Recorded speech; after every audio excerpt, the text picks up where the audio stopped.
இந்தியாவின் 10 பெருநகரங்களில் பதிவாகும் மரணங்களில் 7 விழுக்காட்டுக்கும் மேல் காற்று தூய்மைக்கேட்டுடன் தொடர்புடையவை என புதிய ஆய்வில் கண்டறியப்பட்டுள்ளது.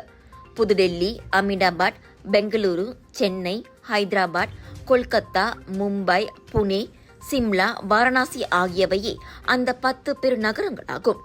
உலகளவில் மோசமான காற்று தூய்மைக்கேட்டு பிரச்சினையில் சிக்கியுள்ள நகரங்களாகவும் அவை விளங்குவதாக த லான்செட் பிளானட்டரி ஹெல்த் என்னும் ஆய்வு தெரிவிக்கிறது.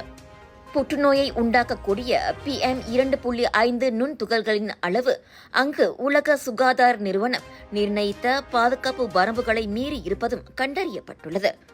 ஆக மோசமாக புதுடெல்லி விளங்குகிறது. அங்கு ஆண்டுக்கு 12,000 மரணங்கள் காற்று தூய்மைக்கேட்டால் பதிவு செய்யப்படுகின்றன. மொத்த மரணங்களில் அது 11.5 விழுக்காடாகும். மக்களின் நுரையீரல் பாதிக்கப்படும் அளவுக்கு அந்த பிரச்சினை முற்றி போயிருப்பதாக ஆராய்ச்சியாளர்கள் கவலை தெரிவித்துள்ளனர். எனவே ஆண்டுதோறும் ஏராளமான உயிர்கள் பறிப்போவதை தடுக்க மேலும் ஆக்ககரமான நடவடிக்கைகள் எடுக்கப்பட வேண்டும்.